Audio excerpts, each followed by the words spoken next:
சர்வ வல்லமை உள்ள தெய்வமே எங்களோடு பேசும், எங்களை உயிர்ப்பியும். தேவனுடைய ராஜ்யம் கட்டப்பட தேவன் அனுகிரகம் பண்ணும்படியாக ஜெபிக்கிறேன். ஆண்டவரை ஒவ்வொருவரும் உயிர்ப்பையும் வழி நடத்தும். இயேசு மூலம் ஜெபிக்கிறேன் ஜீவன் உள்ள தகப்பனே, ஆமென். பெரும்பாலான கிறிஸ்தவர்கள் இந்த பூமியில் பயங்கரமாக நசுக்கப்படுவதையும் ஒடுக்கப்படுவதையும்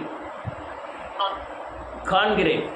நிறைய பேர் இந்த உலகத்தில் மாயையான கிறிஸ்துவம் நடத்துகிறபடினாலே, அதாவது பொய்யான கிறிஸ்தவம் அல்லது வேத வசனம் சொல்லுகிறபடி தன் வாழ்க்கையை அமைக்காத ஒரு கிறிஸ்தவம். அதனால் அல்லேலூயா வெளிப்புற தோற்றமான பக்திகள், இந்த அல்லேலூயா சத்தியத்தின்படி நடக்காமல் சுய புத்தியின்படி நடக்கக்கூடிய காரியங்கள், உலகத்தை சார்ந்த வாழ்க்கை, உலக ஆசீர்வாதத்திற்காய் கர்த்தரை தேடுகிற காரியங்கள், இந்த இந்த அநேக காரியங்கள் இவை யாவுமே தேவனுக்கு பகைகள். அதனால் எதனால் தண்டிக்கப்படுகிறோம் என்பது தெரியாமலே அநேகர் கிறிஸ்துவ ஜீவியத்தில் தண்டிக்கப்படுகிறார்கள். நிறைய பேர் வாழ்க்கை முழுவதுமே நல்ல ஜெபம் பண்ணக்கூடியவர்களாகவும் கூட இருக்கிறார்கள், வேதத்தை வாசிக்கிறவர்களாக கூட இருக்கிறார்கள். ஆனால் அந்த உலகத்தின் பிடியிலிருந்து வெளியே வராதனால தன் குடும்பங்கள், தன்னுடைய சந்ததிகள் பயங்கரமாய் பாதிப்பதற்கு உண்டான எல்லா அல்லேலூயா தீர்ப்பையும் குவித்து வைத்து மன்னித்து போகிறார்கள். நிறைய பக்திமான்களை கண்டிருக்கிறேன். அவங்க வாழ்க்கையில் நிம்மதியாக இருந்தாங்கன்னா இல்லை. ஆனால் இவன் யார் பவுல் சொல்லுகிறார், நான் உபத்திரவப்படுறேன், பாடுபட்டிருக்கிறேன், அனுதினமும் சாகிறேன், அனுதினமும் சிலுவை ஆனாலும் ஆசையாய் தொடருகிறேன். இந்த தன்மைக்குள்ள கிறிஸ்தவர்கள் வராதனால அநேக கிறிஸ்தவர்கள் பூமியில் பயங்கரமாய் நெருக்கப்படுகிறார்கள். ஆனால் வெளியே பக்தி, வெளியே கிறிஸ்தவர்கள், வெளியே விடுதலை, வெளியே அல்லேலூயா ஏதோ ஆசீர்வாதம் போல தோன்றுகிறது, ஆனால் உள்ள விடுதலை இல்லை. நான் கொஞ்சம் பேர் இல்லை, ஏகப்பட்ட ஆயிரக்கணக்கில் உள்ள ஆட்களை பார்த்துருக்கிறேன். ஏகப்பட்ட வீடுகளில் போய் ஜெபம் பண்ணி இருக்கிறேன். அநேகர் அந்தரங்க வாழ்க்கையை குறித்து ஆண்டவரே என்று சொல்லியிருக்கிறார்கள். அநேகர் குடும்பத்தில் நடக்கக்கூடிய மேடு பள்ளங்கள், பிசாசின் கிரியைகள், சாபத்தின் போராட்டங்கள் எல்லாம் அலசி ஆராயும் பொழுது இவர்கள் தேவனின் சொல்லை கேட்காதபடி தனக்குன்னு ஒரு வாழ்க்கையை அமைக்கிறபடினாலே இவர்களுடைய வாழ்க்கை பூராவும் சரீரத்திலும் ஆண்டவரே உலக வாழ்க்கையிலும் பயங்கரமாய் நெருக்கப்பட்டு மறிக்கிறார்கள். ஆனால் வேதம் என்ன சொல்லுகிறது? இந்த உலகம் தரக்கூடாத தேவ சமாதானம், உலகத்தினால எடுத்துக்கொள்ள முடியாத தேவ சமாதானத்தை உனக்கு தருவேன் வேதம் சொல்லுகிறது. ஆனால் அந்த பக்குவத்துக்குள்ளே இன்னைக்கு கிறிஸ்தவர்கள் வரவில்லை என்பது உண்மை. நிறைய பேர் ஏன் என்று கேட்டால் தேவனுடைய வாயிலிருந்து வருகிற வார்த்தைக்கு கீழ்ப்படிவதற்கு யாருக்கும் ஒரு அல்லேலூயா சம்மதம் இல்லை. வேத வசனத்துக்கு கீழ்ப்படிய வேண்டும், தேவனுக்கு பயப்பட வேண்டும் என்ற அல்லேலூயா சத்துவ அந்த எண்ணம் கூட இல்லை. ஏதோ இயேசு கிறிஸ்துவையும் ஆவியானவரையும் வேத வசனங்களையும் ஏடிஎம் மிஷினாக காண்கிறார்கள். உலக வாழ்க்கைக்காக இயேசு கிறிஸ்துவை தேடுகிறார்கள். அதனால் உலகத்தில் நீ ஆவிக்குரிய வாழ்க்கையில் வந்தால் உலக ஆசீர்வாதம், அதை உணராதபடி ஆவிக்குரிய வாழ்க்கையில் வராமலே, பாவத்தை விடாமலே, அல்லேலூயா சுவாபத்து மாறாமலே, மறுரூபப்படாமலே இந்த உலக ஆசீர்வாதம் தேவை என்று தேவனை தேடுகிற அநேக ஜனங்கள் உண்டு. அப்படிப்பட்ட போதனைகளும் இந்த பூமியிலே கிருபையின் உபதேசம் என்று சொல்லி, ஆசீர்வாத உபதேசம் என்று சொல்லி மக்களை வஞ்சிக்கக்கூடிய உபதேசங்களும் பயங்கரமாய் பெருகிவிட்டது. அல்லேலூயா. நீங்கள் நல்லா கேட்கணும். செல்லை நல்லா கேட்டுக்கிட்டு இருக்கீங்கன்னு நினைக்கிறேன். செல்லை எல்லாரும் கேட்டுக்கிட்டு இருக்கீங்களா? நல்லா கேளுங்க. விவரம் எல்லாம் உங்கள் வீட்டையும் எங்கள் வீட்டையும் பற்றி தான் சொல்லிக்கிட்டு இருக்கேன். அநேகர் ஒரு கேன்சர் வந்தால் பயப்படுகிற பயம், என் பிள்ளைகள் வேசித்தனம் பண்ணுகிறார்களே, என் பிள்ளைகள் கோபப்படுகிறார்களே, என் பிள்ளைகள் தேவனுக்கு விரோதமாக நடக்கிறாங்களே அப்படிங்கிற எண்ணமே இல்லை. அப்படி எண்ணமே, அந்த உள்ள பயமே இல்லை. ஒரு கேன்சர் வந்துட்டா நான் செத்துருவேன்னு அநேகர் பயப்படுகிறார்கள். ஆனால் என் பிள்ளை வேசித்தனம் பண்ணுகிறானே, என் பிள்ளை தேவனுக்கு விரோதமாக எழும்புகிறானே, என் பிள்ளை அல்லேலூயா வசனத்துக்கு விரோதமாக எழும்புகிறானே, இவனுடைய வாழ்க்கையின் சந்ததி பாதிக்கப்படும் என்று யாருமே நினைக்கிறதில்லை. யாருமே நினைக்கிறதில்லை. அதனால் இப்போ என்ன நினைக்க, சரீரத்தை விட ஆத்மாவை விட சரீரத்தை அதிகமாக நேசிக்கிறார். அதனாலேயே அவர்கள் பிள்ளைகள் பயங்கரமாய் தண்டிக்கப்படுகிறார்கள். பயங்கரமாய் தண்டிக்கப்படுகிறார்கள். அநேக கிறிஸ்துவ பிள்ளைகள் அல்லது வேசிக்கல்லர்களாகவும் விபச்சார கல்லர்களாகவும் அல்லது உலகத்தில் அல்லது நாசமோசம் பண்ணுகிறவர்களாகவும் இருக்க காரணம் இந்த பெற்றோர்களுடைய கீழ்ப்படியாமை. தான் செய்கிற பாவம் தனக்கே தெரியல. அநேகர் என்ன நினைக்கிறாங்க, நன்றியோடு கூட துதிக்கிறேன் இயேசுவின் நாமத்தினாலே, அதாவது நன்றியோடு சிலருடைய பாவம் அல்லையா தொடர்ந்து பிடிக்கும், சிலருடைய பாவம் நியாய தீர்ப்புக்கு முந்தி கொள்ளும். அதாவது சிலருடைய தண்டனை நியாய தீர்ப்பு வருவதற்கு முன்பாகவே அவர்களுக்கு தண்டனை வந்துவிடும். சிலருடைய தண்டனை அவர்களுடைய வாழ்க்கையை தொடர்ந்து, பாவம்னா அந்த தொடர்ந்து பிடிப்பதன் காரணம். எண்ணங்களுக்கும் செய்கைகளுக்கும் நியாயம் தீர்க்கப்படுவீர்கள்னு பிரசங்கியில் எழுதியிருக்கிறது. இந்த எண்ணத்தை கூட, இந்த யோசனையை கூட பரிசுத்தமாய் வைக்க வேண்டும் ஆண்டவரே என்பதை அறியாத கிறிஸ்துவ ஜனங்கள், நான் கிறிஸ்துவர் அல்லலியா கிறிஸ்தவர்களுடைய இப்படி இருக்காங்களேங்கிற அல்லலியா வைராக்கியத்தில் தான் நான் பேசி கொண்டிருக்கிறேன். அநேகருடைய தன்மை அதுதான். ஐயா நான் கேன்சர் வந்தால் நாளைக்கு செத்துருவேன், பிரச்சனை இல்லை, நாளை கழிச்சு நான் பரலோராஜ்யம் பெறுவேன், அதை பற்றி பிரச்சனை இல்லை. நான் கோபம் வந்தால் பரலோராஜ்யத்துக்கு போக முடியாது, நரகத்துக்கு போவேன். அதனால தான் அவர் சொன்னார், 2 கையுடையவனாய் நீ நரகத்திலே பிரவேசிக்க பார்க்கலும் ஒற்றை கையுடையவனாய் நீ ஜீவனுக்குள் பிரவேசிப்பது நலமாயிருக்கும். அநேகருடைய எண்ணங்கள் செய்கைகள் சரியில்லை, ஆனால் வெளியே பக்தி, வெளியே அல்லையா தேவ வசனங்கள், வெளியே ஜெபங்கள். அநேகர் என்ன நினைக்காங்க, நான் 2 மணி நேரம் ஜெபம் பண்ணுதேன், வேதவசனத்தை கரைச்சி குடிக்கேன், வாசிக்கேன் அல்லையா அப்படிங்காங்க. மறு நிமிஷம் அவங்களுடைய வாழ்க்கைக்கும் வேதவசனத்துக்கும் சம்பந்தம் இல்லாதனால அது கண்ணியை வருவித்து குடும்பங்களில் போராட்டங்களும் பிரச்சனைகளும் சந்திக்க வேண்டியதாக இருக்கிறது. வேதம் அப்படி சொல்லவே இல்லை. வேதம் தெளிவாக சொல்லுகிறது, நீ எந்த சூழ்நிலையில் இருந்தாலும் மனோரம்யமாய் இருக்க முடியும், எந்த சூழ்நிலை இருந்தாலும் விடுதலையாய் பாதுகாப்பாய் சுதந்திரமாய் இருக்க முடியும். இது கிருபையின் காலம், இது தேவன் தருகிற சுதந்திரத்தின் காலம். அந்த சுதந்திரத்தை சுதந்திரிக்கக்கூடிய பலன் கிறிஸ்துவுக்குள்ள இல்லை. சுய புத்தியிலே சார்வது, உலக தன்மையிலே சார்வது அல்லையா உலக யோசனைகளிலே சார்வது. நிறைய பேர் என்ன நினைக்கிறாங்க, நான் 1 மணி நேரம் சர்ச்சில் போய் கையை ஆட்டி பாடல் பாடி குதிச்சு ஆராதனை பண்ணால் பெரிய ஆராதனை என்று நினைக்கிறார்கள். அது அல்ல ஜெபம் என்பது, அதல்ல ஜெபம் என்பது ஜெப சிந்தை. அல்லையா ஆத்மாவில் எப்பவும் ஜெபிக்கக்கூடிய சிந்தை வேண்டும். ஆராதனை என்பது உன் வாழ்க்கையில் வேதவசனத்தை நடைமுறைப்படுத்தி இந்த தேவனை நானும் சேவிக்க வேண்டும் என்று ஜனங்கள் நினைப்பதுதான் ஆராதனையின் தன்மை. அநேகருக்கு நான் 1 மணி நேரம் ஜெபம் பண்ணுவேன், அடுத்த நிமிஷம் சிலர் அந்நிய பாஷை பேசிக்கிட்டே அலைவாங்க. ஆனால் வாயில் தாய் பாஷையில் பேசும்போது அல்லையா மிருகத்தை விட கேவலமாக பேச ஆரம்பிப்பாங்க தாய் பாஷையில். பழைய ஏற்பாடில் அந்நிய பாஷை பேசுனது கழுது தான் பேசுச்சு. நான் அந்நிய பாஷைக்கு விரோதமானவன் அல்ல. அந்நிய பாஷையில் பேசுகிறவனுடைய வாயிலிருந்து வருகிற அநேக தீய சொற்கள், வஞ்சக சொற்கள் அல்லையா வாயின் வார்த்தையினாலே பிடிபட்டாயின்னு வேதம் சொல்லுகிறது. வாய்க்கு கடிவாளம் போடுன்னு வேதம் சொல்லுகிறது. அல்லையா சுக்கானை கப்பலை சுக்கானால் திருப்புகிறது போல மொத்த சரீரத்தின் திருப்பினும் உன் நாவானது அல்லையா வாழ்க்கை சக்கரத்தை கொளுத்தி விடும்னு வேதம் சொல்லுகிறது. அநேகர் அந்நிய பாஷை பேசுகிறார்கள், அதுவும் மைக்க பிடிச்சிட பயங்கரமான அந்நிய பாஷை. இதெல்லாம் கேவலத்திலும் கேவலமான காரியம். அந்நிய பாஷை என்பது தேவனோட ரகசியத்தை பேசுவது.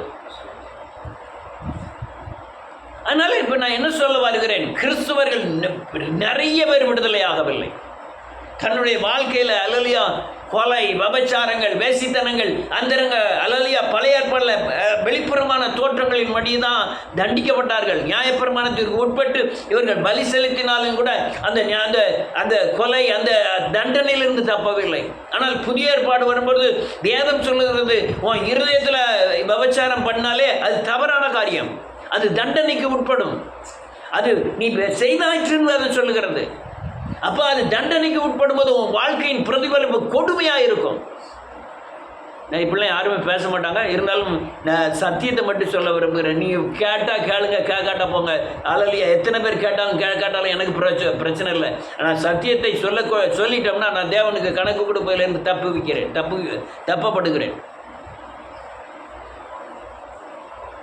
அநேகர் புறங்குறுதலோ அதாவது விபச்சாரம் பண்ணாதான், அல்லலியா வேசித்தனம் பண்ணாதான், விக்கிரகாராதனை பண்ணாதான் அது பெரிய குற்றமாக எண்ணப்படுகிறது.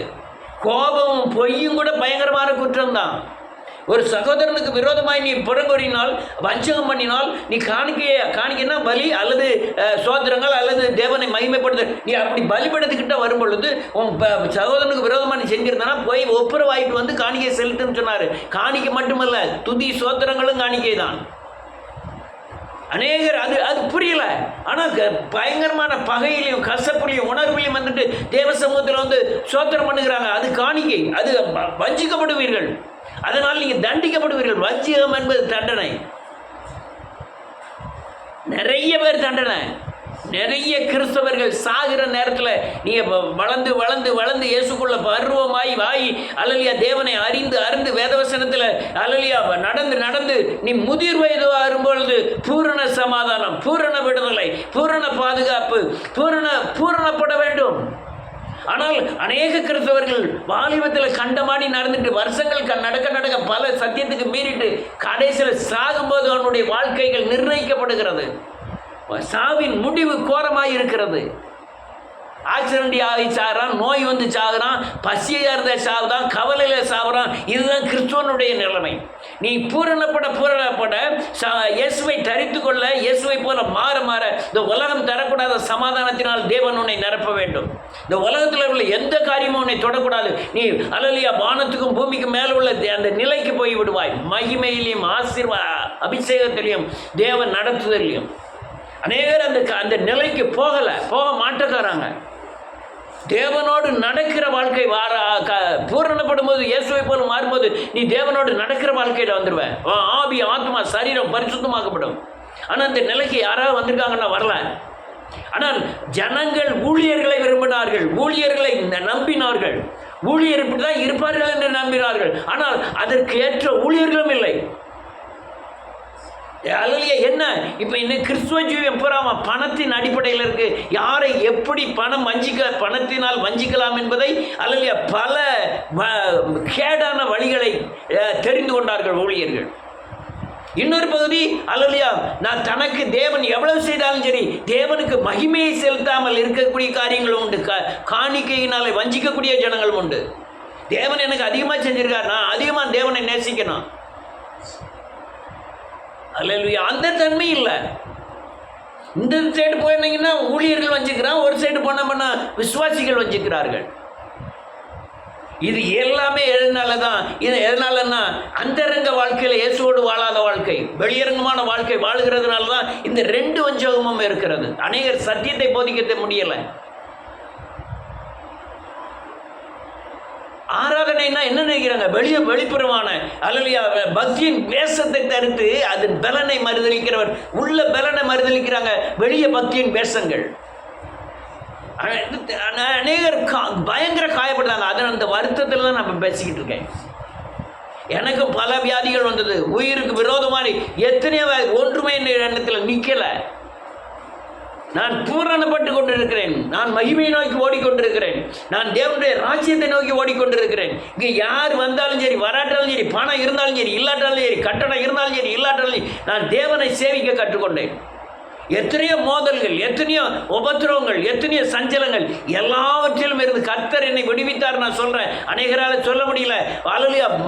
மாறாக கள்ள சாட்சிகளை பகிர்ந்து கொள்ளுகிறார்கள். எனக்கு அப்படி செஞ்சார், இப்படி செஞ்சார். ஆனால் சத்தியத்தின் கிரியைகள் எங்க?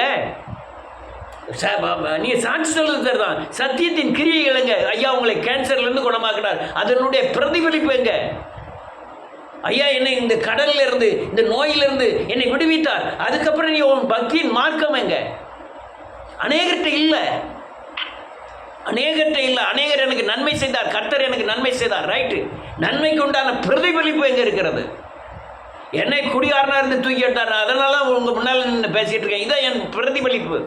தேவன் எனக்கு நன்மை செய்தார், நான் தேவனை மகிமைப்படுத்துகிறேன். இந்த தன்மையில் சாகுறாங்க கிறிஸ்தவர்கள். வியாதியிலே அப்படியே சாகுறாங்க. உபத்திரத்தில் எல்லாம் இருந்து உபத்திரத்தில் சாகுறாங்க கிறிஸ்தவர்கள். காரணம் இந்த இரட்டை வாழ்க்கை. இது காரணம், இந்த பூமியில் செய்கிற ஒவ்வொரு காரியத்துக்கும் தண்டனை அனுபவிப்பது தான். பூமியில் நீ என்ன காரியம் செஞ்சா, நீ அல்லையா கிறிஸ்துவனோ நல்லதவனோ இஸ்லாமியனோ இந்துவோ யாராக இருந்தாலும் சரி, பூமியில் ஒரு மிருகத்துக்கானாலும் சரி, இந்த பூமியின் மனுஷனாக்கானாலும் சரி, தீர்ப்பு வந்தே தரும். நன்மைக்கு செய்கிறவனுக்கு நன்மைக்கேற்ற நன்மையும், தீமை செய்கிறவனுக்கு தீமைக்கேற்ற தீமையும் இந்த பூமியில் அப்படியே தீர்ப்பு வந்துடும். நீதிமானுக்கு இந்த பூமியில் சரி கட்டப்படும் அதை சொல்லுகிறது. எனக்கு சரி கட்டப்பட்டது. நான் செய்த தவறுகளுக்கு இந்த உபத்திரவத்தின் பாதையில் நான் இயேசுவை கற்றுக்கொண்டேன். நான் ஊழியத்துக்கு வந்ததுனால மட்டும் எனக்கு இது இல்லை, எனக்கு மேலே இருந்த கழிம்புகளை நீக்கும்படியாக என்னை உபத்திரத்தின் பாதையில் நடத்தி என்னை தேவ சமூகத்தில் நிற்க பலம் தந்தார். அது அந்த உபத்திரவம் என் கழிம்பை நீக்க பயன்பட்டது, என்னை பரிசுத்தமாக்க என்னை உபத்திரவம் பயன்பட்டது. அல்லையா, அநேகர் மூடர், அநேக கிறிஸ்தவர்கள் மூடராய் காணப்படுகிறார்கள். மூடனே என்று சொல்லுகிறவன் எரிநகரத்துக்கு பாத்திரனாக இருக்கிறான் என்று வேதம் சொல்லுகிறது. மூடனே ஏன் சொல்றேன் தெரியுமா? துரோகிகளை மூடன் சொல்லலாம்.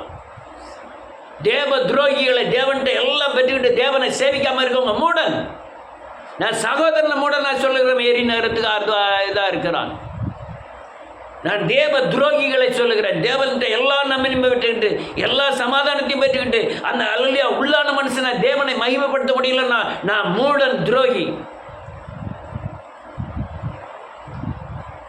நன்மையான எல்லாம், நன்மையான எந்த ஈவம், பூர்ணமான எந்த வரமும் ஜோதிகளின் பிதாவினிடத்திலிருந்து இறங்கி வருகிறது.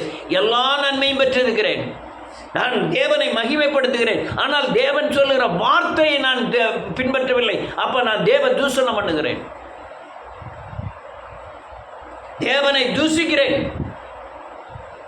என் வாழ்க்கை அடுத்த ஸ்டெப், என் வாயின் வார்த்தையும் என் இருதயத்தின் யோசனையும் என் நடக்கையும் எந்த வசனத்துக்குள்ள இருக்கு? வசனம் என்ன சொல்லுது? நான் பேசுகிற வார்த்தைக்கும் எழுதியிருக்கிற வசனத்துக்கும் சம்பந்தம் இருக்கா? நான் நடக்கிறேன். அப்போ நியாயத்திற்கு வந்தே தரும். உனக்கு தண்டனை வந்துக்கிட்டே இருக்கும். குடிக்க கஞ்சி கிடைச்சா மட்டும் போதுன்னு நினைக்கிற முட்டாள்தனம். ஆத்தும விடுதலே மெய்யான விடுதலை. நீங்கள் ஒன்றுமே இல்லாமல் சமாதானமாக இருக்கணும். யார் வீட்டில் இருக்காங்க? யார் வீட்டில் இருக்கிறாங்க? அநேகர் இந்த பூமியில் தண்டிக்கப்படுகிறார். அதான் நான் சொல்லிட்டு இருக்கேன். நீங்கள் ஐயா நான் தண்டிக்கப்படலன்னு வெளிமெப்படிங்கன்னா சொல்லலாம். நீங்கள் தேவ வசனத்துக்கு கீழ்பட்டு அந்தரங்க ஆத்துமாவை பரிசுத்தமாக்கி எல்லா காவலோட இருதயத்தை காத்துக்கொண்டால் மட்டும்தான் நீங்கள் பூமியில் எந்த தண்டனை வந்தாலும் உங்களை தொடாது. உங்களை இழுத்துக் கொள்வேன் ஆண்டவர் சொன்னார். அவர் பக்கமாக உங்களை இழுத்துக் கொள்வார். இந்த பூமியில் உள்ள நாச மோசங்கள் எதுவுமே உங்களை தொடுவதில்லை. அதனால் நன்றியோடு கூட துதிக்கிறேன். கோவப்படுது, புறங்கூறுதல், அவ சரியில்லை, இவன் சரியில்லை, அல்லையா வன்கண், வஞ்சகம், துரோகம், அல்லையா எல்லாமே தண்டிக்கப்படக்கூடியது. தேவனுக்கு லேசாக துரோகம் பண்ணிடலாம். ஐயா எனக்கு எவ்வளோ நாள் துரோகம் பண்ணலாம். ஒரு மனிதனுக்கு துரோகம் பண்ணதை விட ஒரு ஊழியக்காரனுக்கு துரோகம் பண்ணும்போது தண்டனை சீக்கிரம் வந்துடும். அல்லேலூயா, அல்லேலூயா. இருக்கீங்களா?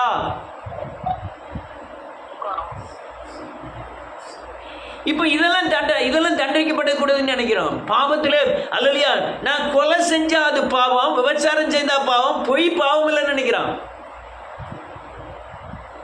பொய் பாவம் இல்லைன்னு நினைக்கிறான்.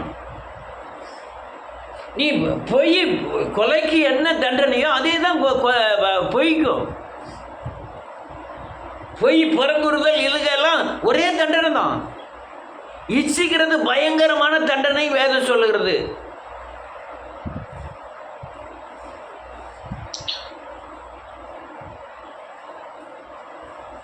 ஸ்கூலுக்கு யாரும் லேட்டாக வராங்க. அல்லையா கோபம், அல்லையா கோபம் தான் உங்களுக்கு பெரிய பாவம், அல்லையா கொலை தான் பெரிய பாவம், விபச்சாரம் தான் பெரிய பாவம், வேசித்தனம் தான் பெரிய பாவம், அது 10 கட்டளையில் இருக்கு அப்படின்னு அநேகர் அதுக்கு தண்டனை வரும். ஆனால் கோபப்பட்ட தண்டனை வராதுன்னு நினைக்கிறாங்க. களவு செய்தால் பாவம், அது தண்டனை வரும்.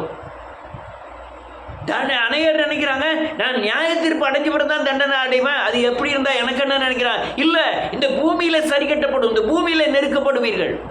உன் சரீரத்தை அப்படியே பிக்க கொடுப்பார் பிசாசின் இடத்துல, அப்படியே நசுக்க கொடுப்பார். ஐயா நீ தப்பிச்சிட்டியா, பிள்ளைகள் கொடுக்கப்படும். பிள்ளைகள் அந்த கிரயத்தை பிள்ளைகள் கட்டி ஆகணும். 1000 தலைமுறைக்கு தேவன் இலக்கம் செய்கிற தேவன். 1000 தலைமுறைக்கு இறக்குதுன்னா ஒரு ஆர்டிக்கல் எழுதிட்டு இருந்தேன், நேற்று ஒரு சத்தியத்தை குறித்து எழுதிட்டு இருந்தேன். சவுல் தாவீதுக்கு விரோதமாக எழுப்பினான், ஆனால் யோனத்தான் எழும்பலை. சவுல் செஞ்ச தப்புக்கு யோனத்தான் குத்தி கொலை செய்யப்பட்டான். ஆனால் யோனத்தான் தேவனுக்கு விரோதமாய் செய்யாம தாவீதுக்கு உதவி செய்தபடினாலே யோனத்தானுடைய மகன் மோபிபெசத் என்ற 2 காலும் மொடமான மகன் ராஜாவுக்கு என்ன மரியாதை உண்டோ அவன் சாகும் வரை அந்த மரியாதையை தேவன் தாவீது மூலமாய் கொடுக்க செய்தார். அவன் தேவனுடைய ஊழியத்துக்கும் தேவனுடைய ஊழியக்காரருக்கும் அல்லையா தேவனுடைய நடக்கைகளுக்கும் சப்போர்ட் யோனத்தான் பண்ணதுனால அவன் சந்ததியை தேவன் ஆசீர்வதித்தான். அதே மாதிரி தண்டனை அப்படி சவுல் பண்ணின தண்டனைனால தான் யோனத்தான் அல்லையா இயேசு தேவனுடைய ஊழியத்துக்கு உதவி பண்ணியும் அவன் தண்டிக்கப்பட்டான். அல்லையா வன்கொலையாய் கொலை செய்யப்பட்டான். யோனத்தான் எதிரியாலே குத்தி கொல்லப்பட்டான். இதெல்லாம் என்னது? நம்ம அறிந்து கொள்ளக்கூடிய திருஷ்டாந்தரமாய் வைக்கப்பட்ட பாடங்கள் முன்னால் வைக்கப்பட்டிருக்கு. அநேகருக்கு தேவ பயமே இல்லை, அநேகருக்கு இயேசுவை வேத வசனத்தை குறித்ததான பயமே இல்லை. ஐயா வசனம் இப்படி இருக்க, நான் இப்படி நடக்கணும், அது எப்படி இருந்துட்டு போகுது ஏன் சொல்லிட்டு போங்க, பயங்கரமாய் தண்டிக்கப்படுவீர்கள். அநேக மரணம் சரி இருந்ததில்லை நினச்சிக்கிடுங்க. அநேகருடைய மரணம் சரியில்லை, மரணத்தில் நிர்ணயிக்கப்படும் நம்ம ஓடி வந்த ஓட்டங்கள், முதிர்வைகளில் நிர்ணயிக்கப்படும் நம்ம ஓடி வந்த ஓட்டங்கள். இல்லையா நன்றியோடு கூட துதிக்கிறேன். யாக்கோப்புடைய கடைசி நேரத்து ஓட்டங்களை பார்த்தீங்கன்னா 17 வருஷம் ராஜா மாதிரி சாப்பிடும்படியாக வைத்தார். 130 வருடங்கள் வனாந்தரத்தில் ஓடிக்கிட்டு இருந்தான். அந்த கடைசி 17 வருடங்கள் பார்வோனுக்கே புத்தி சொல்லக்கூடிய பலத்தை பெற்றிருந்தான். இப்போ சாகும்போது எல்லா பிள்ளைகளும் கூப்பிட்டு ஆசீர்வதித்து அல்லையா கோலில் மடக்கி 4 மாதமாக அவங்க பிணத்தை வச்சிருந்து அவங்கள அழுது அது கொண்டு போய் அவனை மாதிரி அந்த பைபிளில் அடக்கம் பண்ணப்பட்ட ஆளே கிடையாது. வித்தியாசமாய் அடக்கம் பண்ணப்பட்டார்கள். கடைசியோட மரணம் எப்படி இருக்கும், வாழ்க்கையோட முடிவு எப்படி இருக்கும்? அவன் ஆண்டவர் சொன்னா, தாவீது ஜெபம் பண்றான், ஆண்டவரே என் முதிர் வயதில் என்னை கைவிடாதிரும். உன்னை மரணம் சந்திக்கும் போது எப்படி இருக்கும்? இவன் செஞ்சுட்டு போயிடலாம், வாலிப திமிர் இருக்குங்கிறதுனால இந்த வாலிபத்தில் என்னன்னாலும் செஞ்சுட்டு போயிடலாம். ஆனால் முடிவு எப்படி இருக்கும்? முடிவு அல்லையா செய்கிற காரியத்திற்கு தீர்ப்பு, செய்கிற காரியத்துக்கு உண்டான தண்டனைகள் எப்படி இருக்கும்? ஆனால் இது மட்டும்தான் பாவம் இல்லை, இது மட்டும்தான் பாவம் இல்லை. அவிவிசுவாசம் கொடிய பாவம். எது அவிவிசுவாசம்? நேற்று தேவன் செய்த காரியங்களை மறந்து இன்று தேவ வசனத்திற்கும் இயேசுவுக்கும் விரோதமாய் நடக்க, அது பயங்கரமான அவிவிசுவாசம். எனக்கு சுகர் வந்துட்டு அல்லையா, என்னுடைய விசுவாசம் என்ன தெரியுமா? கேன்சர்ல இருந்தே குணமாக்கினவர், கிட்னி பிரச்சனையிலிருந்தே குணமாக்கினவர், இதிலிருந்து குணமாக்க வல்லவர். ஹார்ட் அட்டாக் வந்துட்டு ஆண்டவர் இதிலிருந்து காப்பாற்ற எனக்கு வல்லவர். எந்த பெரிய பெரிய என் உயிர்கொல்லி வியாதிகளும் என்னை தொட்டாலும் அதை என்னை மேற்கொள்ளவில்லை. அவிவிசுவாசம் கொடிய பாவம். உன் கோபத்தை விட அல்லையா, உன் விபச்சாரத்தை விட, உன் வேசித்தனத்தை விட அல்லையா மிகவும் கொடிய பாவம் அவிவிசுவாசம். தேவன்கிட்ட நன்மை பெற்ற இல்லையா தீமையை பெற்ற நாம் நன்மை பெற வேண்டாமோ? இல்லை, நன்மை பெற்ற நாம் தீமை பெற வேண்டாமான்னு சொன்னான் யாக்கோபு. அநேக நன்மையில பெற்றோம், நன்மையா வந்துகிட்டே இருக்கணும் இல்லை. சாயலுக்கு மாறுவதற்காய் தேவன் உன் களிமை நீப்பதற்கு கொடுக்கிற உபத்திரவங்களுக்கு இணங்கி மனம் திரும்பி இயேசுவை போல மாறணும். நன்மைக்கு மட்டும் தேவனை ஓடி ஓடி ஓடி தேடுறது அவிசுவாசம்.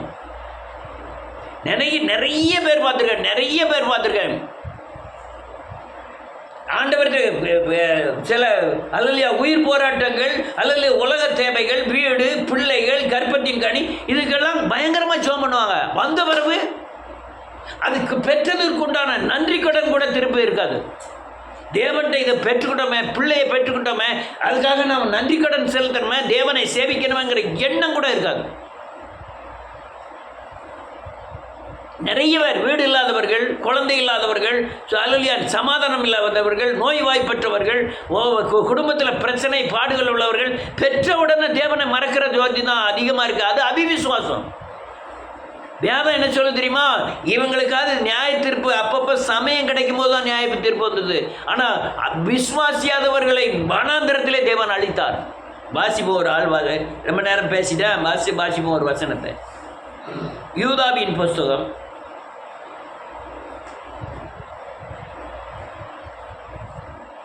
1வது அதிகாரம்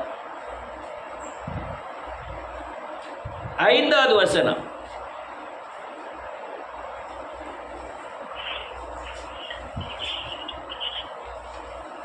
யாரா வாசிங்க.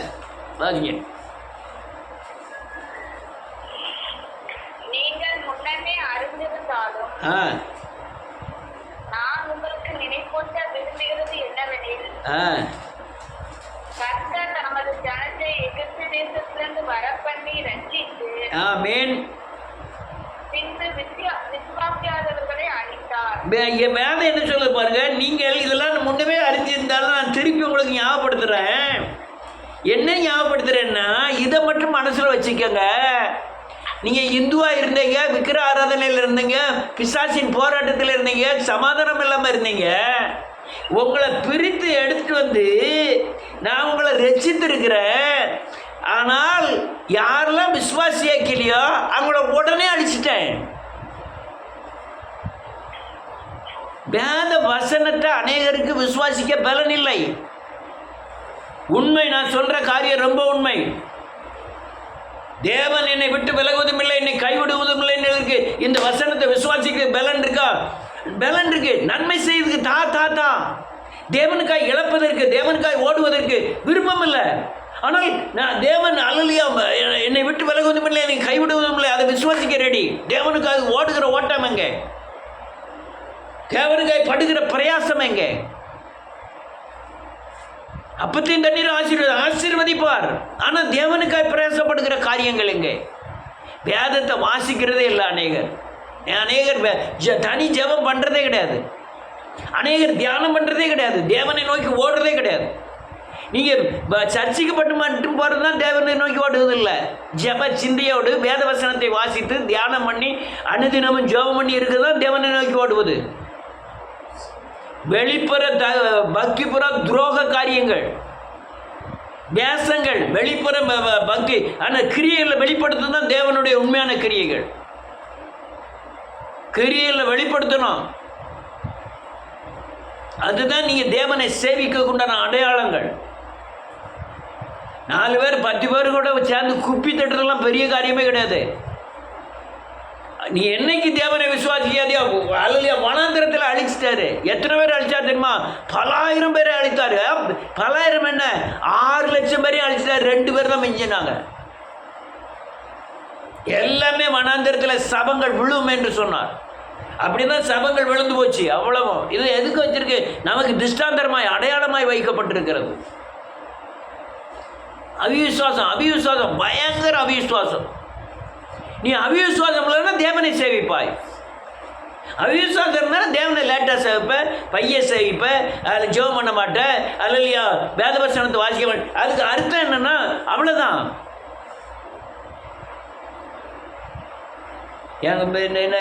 நான் இந்த புதன்கிழமெல்லாம் போயிட்டு குளோரிந்தா சர்ச்சில் ஒருத்தருமே வரல.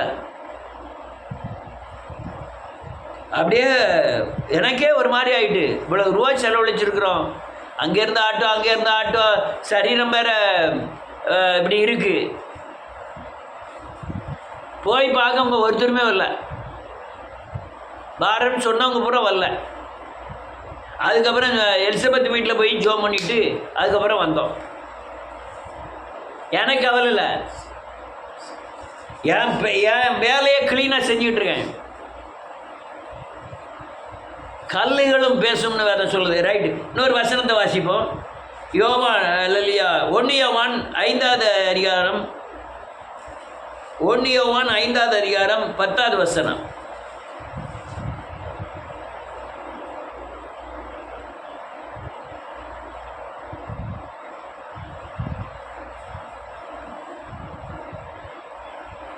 பாத்தீங்க,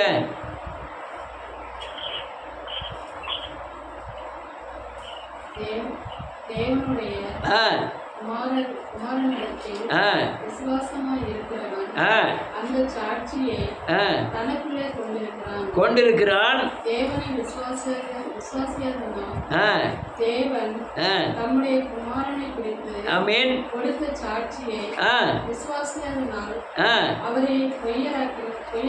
என்ன எழுதிருக்கு பாருங்க, நீங்க இயேசுவை விசுவாசிக்கல, தேவனை பொய்யராக்குகிறோம். எப்படி இயேசுவை விசுவாசிக்க முடியும்? இயேசுவின் சாயலாய் மாறி தான் நீங்க முத்திரை போட முடியும்.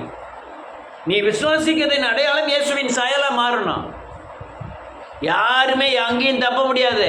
நான் உங்கள் எண்ணம் கிரியைகளுக்கு எல்லாம் நியாயத்தீர்ப்பு உண்டு. நியாயத்தீர்ப்பு என்ன செய்யும்? பூமியில் அல்லையா, பூமியில் கரை கட்டணும். எப்படி கரை கட்டணும்? சரீரத்தில் கரை கட்டணும். சிலருக்கு முடிவு சாவில் முடிவு வருது, சிலருக்கு பிள்ளைகளுக்கு வந்து முடிஞ்சிருது, சிலருக்கு அந்த அவன் பிள்ளைகளுக்கு வந்து முடியுது. நீங்கள் ராஜாக்களின் புத்தகம் யூதாவை 20 ராஜாக்கள் ஆண்டாங்க. அந்த யூதாவின் ராஜாக்களை பார்த்தீங்கன்னாலும் சரி, அதுக்கு இல்லையா அந்த 10 கோத்திரத்தை ஆண்ட இல்லையா எருசலேம் ஆண்டவங்களை இப்போ 20 ராஜானாலும் பாருங்க 20 ராஜாக்களும் ஒருத்தனை கொண்டுட்டு தான் ஒருத்தன் வந்தான். இதெல்லாம் காரியங்கள் நீங்கள் எப்படி பின்பற்ற போகிறீங்கன்னு எனக்கு தெரியல. அதனால் வெளிப்புற தோற்றமான அந்த பக்தி அதெல்லாம் நாச மோசங்கள், அதெல்லாம் வேஷங்கள். அது தேவனை நம்ம பொய்யராக்குகிறோம். உள்ளே எப்படி இருக்குது? எவ்வளோ ஓடுறோம் இயேசு கிறிஸ்துக்காய், எவ்வளவு பிரயாசப்படுகிறோம், தேவனை நோக்கி எவ்வளவு ஜெபிக்கிறோம், எவ்வளோ வேதத்தை வாசிக்கிறோம். அநேகர் ஞாயிற்றுக்கிழமை அதுவும் பைபிளை வந்து இங்கே சர்ச்சில் வச்சுட்டு போயிருக்காங்க. நான் வர வேண்டியது தூசியை தட்டி லேசாக அப்படி முன்னால் வச்சுட்டு சோத்திரன்னு போட்டு அங்கே வரல போயிட வேண்டியது. அதில் உள்ள மகத்துவங்கள் தெரியலை. நீங்கள் வேத வசனத்தை பின்பற்றினால தேவனை அவிசுவாசம். இன்னொரு வசனத்தை வாசிப்போம். யோவான் 3வது அதிகாரம் 36வது வசனம். யோவான் எழுதின சுவிசேஷம்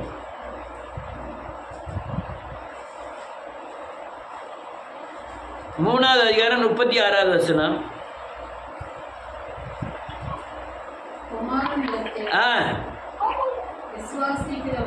குமாரனிடத்தில் விசுவாசமாய் இருக்கிறவன் நித்திய ஜீவனை உடையவனாயிருக்கிறான். விசுவாசியாதவனோ ஜீவனை காண்பதில்லை, தேவனுடைய கோபம். அவன் விசுவாசியாதவன் விசுவாசிக்கிறவன் என்ன அர்த்தம்? வேத வசனத்தின்படி தேவன் சொன்ன வார்த்தையின்படி நடக்கிறவனுக்கு நித்திய ஜீவன் இந்த பூமியில் உண்டு. ஜீவன் பரிபூர்ணப்பட்டு நித்திய, அதான் நான் முடிவை சொன்னேன். வாழ்க்கை போக போக போக வயதாக ஆக தேவ பலன் ஒன்று, சரீரத்து பலன் இல்லை, ஆவிக்குரிய பலன். அது கூடி கூடி எதுவுமே ஒன்றுங்களை தொடுவதில்லை. வியாதியோ சஞ்சலமோ துக்கமோ எதுவுமே தொடுவதில்லை. சிலுவை வழி இல்லாமல் பரலோகத்துக்கு போக முடியாது. நீங்கள் பூமியிலேருந்து சிலுவையில் ஏறி தான் பரலோகத்துக்கு போகணும். நீ அதை புரியாமல் இயேசு கிறிஸ்துவை பின்பற்றாமல் வசனத்தை பின்பற்றாமல் நீங்கள் ஜீவனை பெறாமல் அல்லையா ஜீவனை பெறலைன்னா உங்களுக்கு தேவ கோபம் பற்றி எரியும். நிறைய பேர் காயப்படுறாங்க, நிறைய பேர் ரொம்ப அநேக கிறிஸ்தவர்கள் கணவன் மனைவிக்குள்ள ஐக்கியமே கிடையாது. அநேக கிறிஸ்தவர்களில் பிள்ளைகளுக்கும் பெற்றோர்களுக்குமே ஐக்கியம் கிடையாது. ரொம்ப கிறிஸ்தவர்கள் குடும்பத்தில் எந்தவித தேவ சமாதானமும் இல்லை. ஐயா நீங்கள் எப்படி இருந்துருப்பாங்க? நீங்கள் தேவனை சார்ந்துங்க எல்லாம் அல்லையா எதிரிகளே உங்களுக்கு சொந்தமாக மாறிடுவாங்க, ஐக்கியமாக. அதான் மேதாசம் சொல்லு. நீ நீ அல்லையா தேவனோடு ஐக்கியம் இருந்தான்னா உனக்கு எதிரியாக இருக்க கூட உனக்கு சமாதானமாக வந்துடுவான். நீ தாவீதின் வாழ்க்கையில் பாருங்க, அவன் எதிரி பூராமே எல்லார் வீட்லையும் போய் அவன் தாவி தங்கினான். இன்னொரு வசனத்தை வாசிப்போம். மார்க் எழுதின சுவிசேஷம் 16வது அதிகாரம். செல்ல யாராவது வாசிங்களா? 16 14 16. மார்க்கு 16 14 16. மார்க்கு 16வது அதிகாரம் 14 16.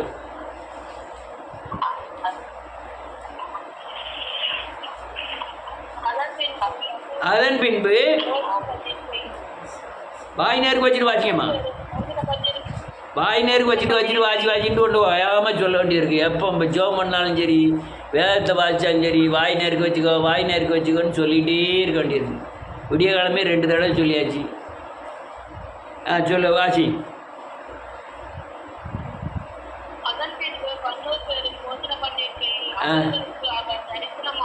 ஆமென்.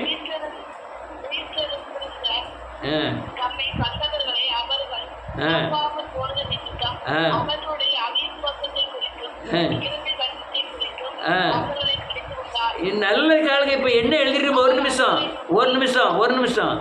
வேதம் சொல்லுது, நான் உயிர்த்தெழுந்த தன்மை அவரை கண்டவர்களை அவர்கள் நம்பாமல் போனது நிமித்தம் அவர்களுடைய அவிவிசுவாசத்தை குறித்தும் இருதய கடினத்தை குறித்தும் அவர்களை கடிந்து கொண்டார். உயிர்த்தெழுதல நம்பல ஐயா.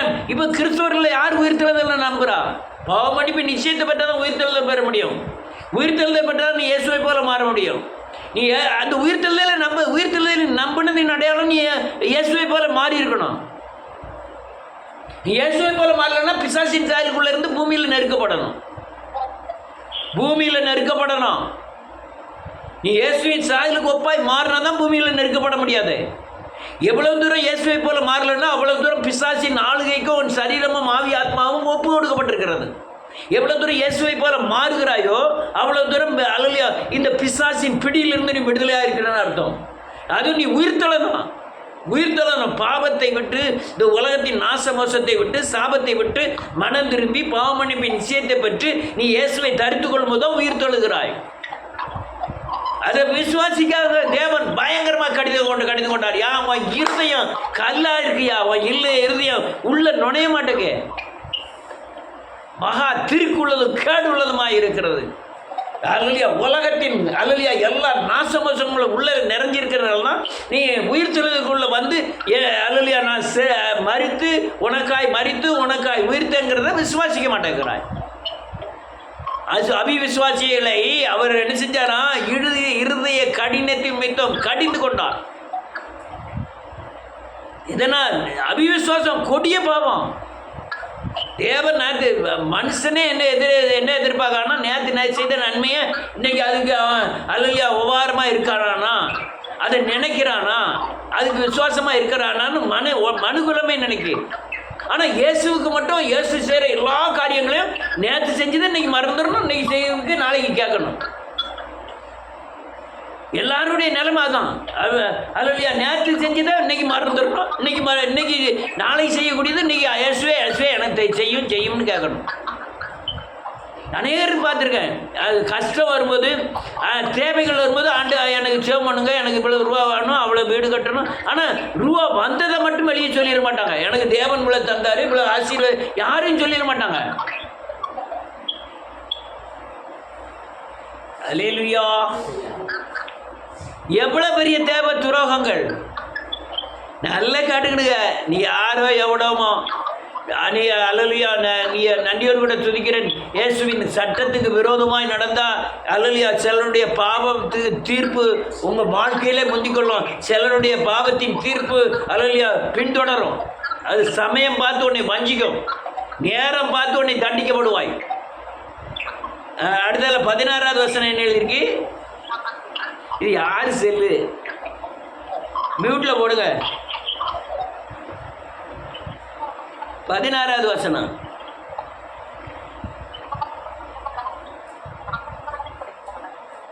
பதினாறாவது வசனம் யாராவது வாசிங்க. நானும் வாசிக்கிறேன். அதான் வாசிக்கலாம்.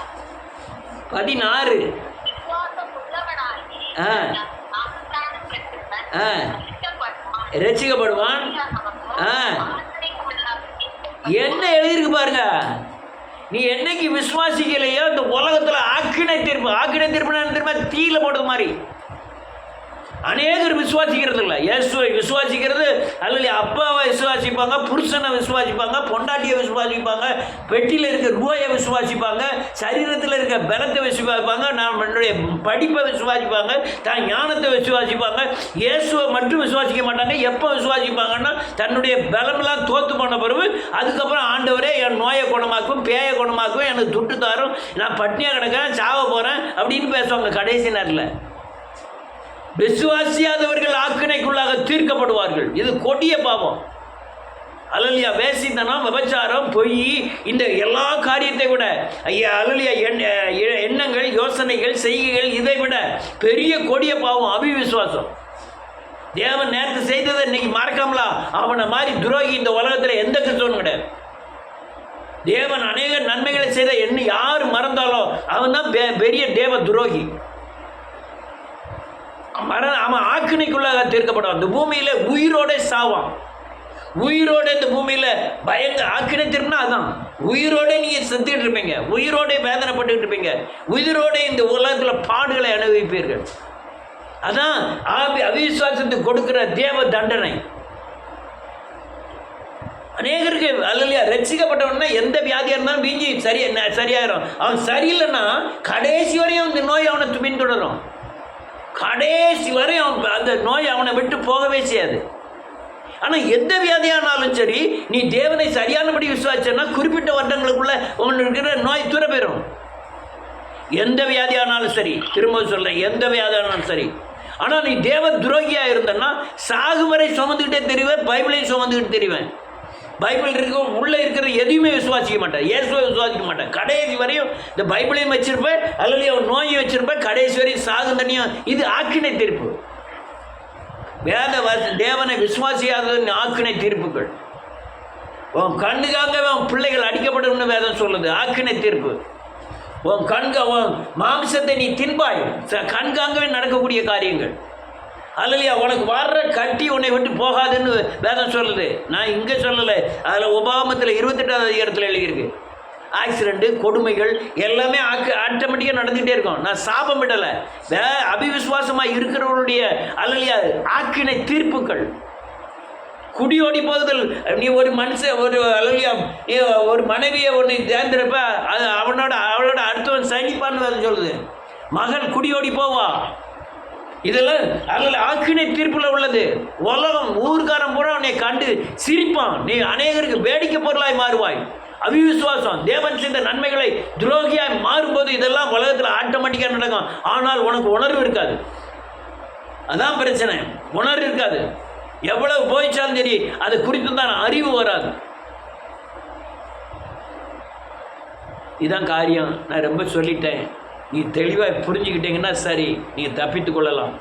அதனால் கிறிஸ்துவர்கள் பயங்கரமாய் காயப்படுகிறார்கள். பயங்கரமாய் காயப்படுகிறார்கள். யாருன்னு கேட்டால் வசனத்தின்படி நடக்காமையும், இயேசுவை பின்பற்றாதனாலையும், தேவனை நோக்கி செபிக்காதனாலையும், அல்லையா தேவனுக்கு பயப்படாதனாலையும், பொல்லாங்க விட்டு விலகாதனாலையும், பாவத்தை விட்டு விலகாதனாலையும் பயங்கரமாய் தண்டிக்கப்படுகிறார்கள். வெளி வேஷமான பக்தி வேண்டாம். உண்மையாய் தேவனிடத்தில் சேருங்கள், அவர் உங்களிடத்தில் சேர்வாய். கொஞ்சத்தில் உண்மையாக இருந்தால் அநேகத்தின் மேல் தேவன் அதிகாரியாக வைப்பார். தேவனை சேவிங்கள், தேவன் உங்களை பாதுகாப்பார்.